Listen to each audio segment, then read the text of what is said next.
Cet après-midi-là semblait étrangement vide. Pas bruyant, pas dramatique, juste vide d'une manière qui faisait ressortir chaque petit son. Le léger bourdonnement du réfrigérateur, un oiseau appelant quelque part dehors. J'étais assise seule dans le salon, tournant les pages d'un magazine sans absorber un seul mot.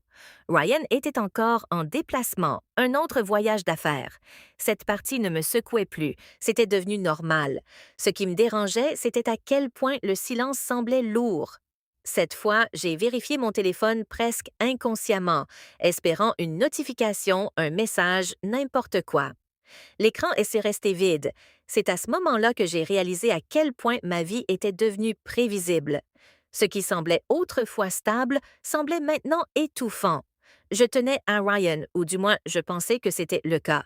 Mais quelque part en chemin, l'affection s'était transformée en habitude, et l'habitude en distance émotionnelle. Le changement avait été si progressif que je ne l'avais pas vu venir.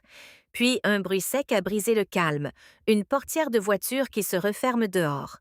J'ai regardé par la fenêtre et j'ai vu Lucas marcher vers la maison. Un vieil ami de la famille, quelqu'un en qui Ryan avait une confiance absolue, sûr de lui, détendu, le genre de personne à l'aise partout où il se tient.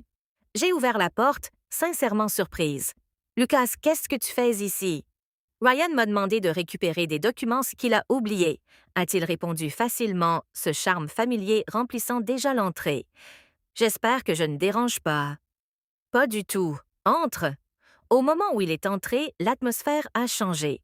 Pas de façon dramatique, juste assez pour que ce soit perceptible. Il a posé son sac et a jeté un coup d'œil autour de lui. C'est toujours aussi beau, a-t-il dit. Tu as toujours eu un œil pour ce genre de choses.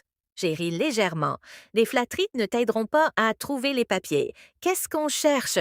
Pendant qu'il fouillait dans le bureau, je me suis surprise à faire des comparaisons que je ne voulais pas admettre. Lucas avait une énergie que Ryan ne portait plus depuis des années. Spontané, présent, vivant. Je me suis immédiatement sentie stupide d'y penser. Il est revenu avec les documents, les manches retroussées, un tatouage visible le long de son avant-bras. Il a remarqué mon regard et a souri. Curieuse? C'est intéressant, ai-je répondu, légèrement embarrassée. Nous nous sommes assis et avons parlé plus longtemps que nécessaire. Ces histoires étaient animées, pleines de chaleur et d'humour. Sans m'en rendre compte, je me sentais plus légère, plus engagée que je ne l'avais été depuis longtemps. Pendant quelques minutes, tout le reste a disparu. Moment donné, il s'est penché en arrière, soutenant mon regard un peu plus longtemps que d'habitude. Quand il a attrapé son verre, nos mains se sont touchées. Le contact a été bref, mais il a envoyé une décharge à travers moi. Je me suis retirée rapidement, riant trop vite. Ça va? A-t-il demandé, son ton détendu, mais ses yeux ne l'étaient pas. Oui, il fait juste chaud ici, ai-je dit. En me levant, je suis allée dans la cuisine, espérant que la distance calmerait la tension. Ce n'était pas le cas. Je pouvais sentir son regard sur moi. Quand je me suis retournée, il était appuyé contre l'encadrement de la porte.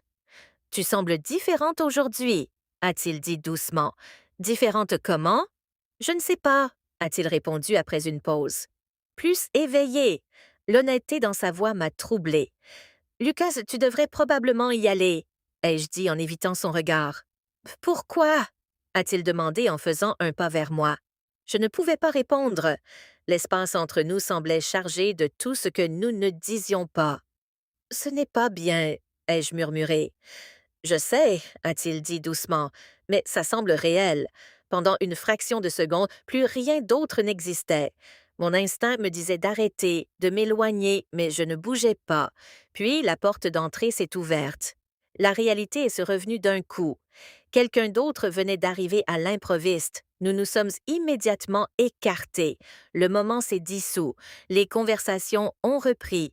Les rires les rires ont rempli la pièce. Mais quelque chose avait changé. Lucas m'a jeté un dernier regard avant de partir. Je ne pouvais pas lire son expression. Rien ne s'était passé, mais tout avait changé. Cet après-midi est devenu une ligne que je n'ai jamais franchie, mais dont je me suis dangereusement approchée. Parce que parfois, les moments les plus puissants ne concernent pas ce que nous faisons, mais la prise de conscience de la facilité avec laquelle nous aurions pu le faire. Si vous voulez plus d'histoires sur la tentation, la retenue et les moments qui nous mettent à l'épreuve, abonnez-vous pour ne rien manquer.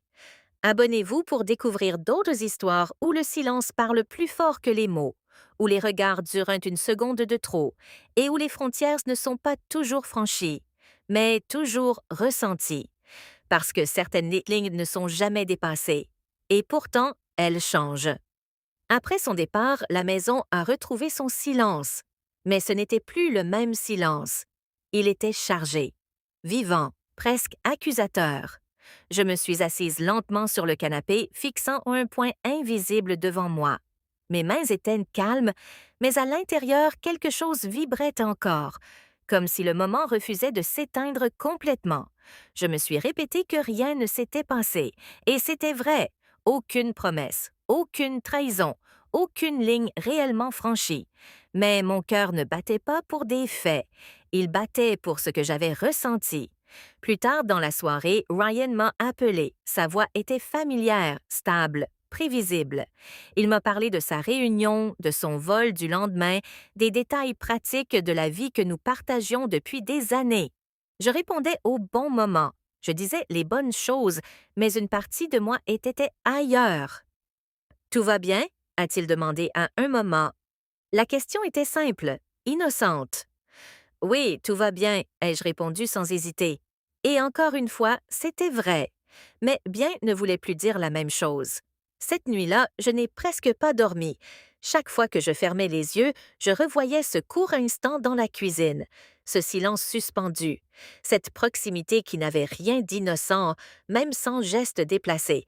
Ce qui me troublait le plus, ce n'était pas Lucas, c'était moi, la facilité avec laquelle j'avais laissé l'instant durer, la facilité avec laquelle je n'avais pas bougé. Le lendemain matin, un message est apparu sur mon téléphone. Lucas. Rien d'inapproprié, rien d'ambigu, juste. J'espère que je n'ai pas rendu les choses compliquées. J'ai regardé l'écran longtemps avant de répondre. Mes doigts ont tapé lentement. Non, tout est simple. Mais au fond de moi, je savais que ce n'était pas tout à fait vrai, parce que parfois, la tentation ne détruit rien. Elle révèle simplement ce qui était déjà fragile. Et ce qui me faisait le plus peur, ce n'était pas d'avoir presque franchi une limite. C'était de savoir que si l'occasion se représentait, je ne savais pas si je serais aussi forte une seconde fois.